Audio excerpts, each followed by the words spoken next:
मगरिबी तालीम में हमें सेक्स एजुकेशन सिखाया जाता है, और जो मैं मगरिबी तालीम कह रहा हूं वो हिंदुस्तान में भी, बंबई में भी हो रहा है। सेक्स एजुकेशन सिर्फ वेस्टर्न कंट्रीज में नहीं, इंडिया में भी, बंबई में भी। आप कितने स्कूल में जाओ, वहां आपको तालीम देने के लिए स्पेशलिस्ट आते हैं, जिसे कहते हैं सेक्स एजुकेटर्स।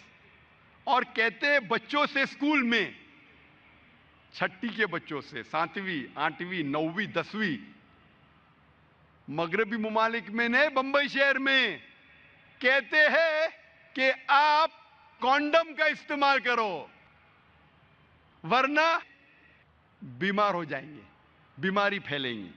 कॉन्डम का इस्तेमाल करो वरना बच्चा पैदा हो जाएगा। आप मगरबी मुल्क में जाएंगे तो होर्डिंग्स लगे हैं, condomise yourself, save yourself from AIDS, condomise yourself, मतलब एड्स से बचने के लिए कॉन्डम का इस्तेमाल करो। मगरबी मुल्क में तालीम ये देना चाहिए कि जिना मत करो, तो तालीम दे रहे, जिना का रास्ता दिखा रहे, करो लेकिन बीमारी से बचने के लिए कॉन्डम का इस्तेमाल करो। हमारे माशरे को क्या हुआ है? और अफसोस की बात है कि अब पेरेंट्स को बुलाया जाता है और एक भी पेरेंट अपना मुंह भी नहीं खोलता है। एक भी पेरेंट, वो पेरेंट को भी तालीम दी जाती है कि अपने बच्चों से कहो कि कॉन्डम का इस्तेमाल करो। और जब मैं तकरीर किया था 10 साल पहले, एक स्टैटिस्टिक्स है यूके का, सन 1999 का, 1999 का, और वो स्टैटिस्टिक्स ये कहता है कि अक्सर लड़कियां 19 साल होने के पहले 90% से ज्यादा लड़की they lose they virginity, Hindi में कहूंगा कि वो जिना करती है।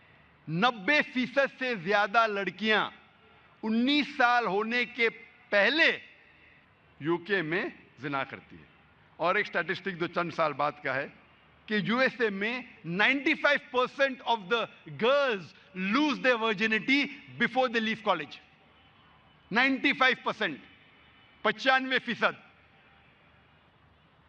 चंद साल पहले मेरे एक दोस्त थे जो डॉक्टर है,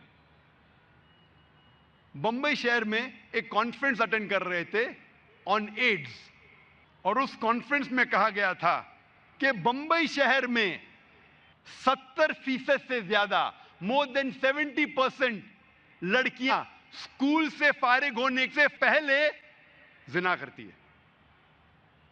मुझे यकीन नहीं हुआ कि बंबई शहर में, इंग्लैंड में हो सकता है, यूएसए में हो सकता है, बंबई शहर में मेडिकल कॉन्फ्रेंस ऑन एड्स, 70% से ज्यादा लड़कियां they lose their virginity, Urdu में कहूंगा जिना करती है। 70%। 10 लड़कियां जो स्कूल में जा रही बंबई शहर में, 10 में से 7 जिना कर रही है। कान को यकीन नहीं होता। ये भी स्टैटिस्टिक्स से चंद साल पहले की। हम क्या सिखा रहे हैं हमारे बच्चों को? इसीलिए जब एक सर्वे किया गया था यूके में, इंग्लैंड में, सिंगल सेक्स स्कूल और कोएड स्कूल के दरमियान एक सर्वे हुआ था, स्टडीज, कि जो स्कूल में सिर्फ एक जिन्स के बच्चे पढ़ते, सिर्फ लड़कियां या सिर्फ लड़के, और दूसरी जगह कोएड स्कूल, लड़के लड़कियां साथ में पढ़ती है, the results of a single sex school, जो तालीम का जो मयार है और जो रिजल्ट्स है कामयाबी एग्जामिनेशन में, सिंगल सेक्स, एक जिन्स की स्कूल में और बेहतर है। जहां सिर्फ लड़कियां पढ़ते स्कूल में या सिर्फ लड़के पढ़ते, उसका रिजल्ट इम्तिहान में और बेहतर है बनिस्बत कोएड स्कूल के। क्योंकि कोएड स्कूल में बच्चे एक दूसरे से कंपटीशन लगाते कि कैसे अपने ऑपोजिट सेक्स में हीरो या हीरोइन बने, कैसे मुतासिर करे अपने दूसरे जिन्स को। लड़का लड़की को मुतासिर करना चाहता है और लड़की लड़के को। इसीलिए यूके गवर्नमेंट सोच रही थी कि हम और सिंगल सेक्स स्कूल खोले, एक जिन्स की स्कूल खोले। इस्लाम की तरफ आ रहे हैं।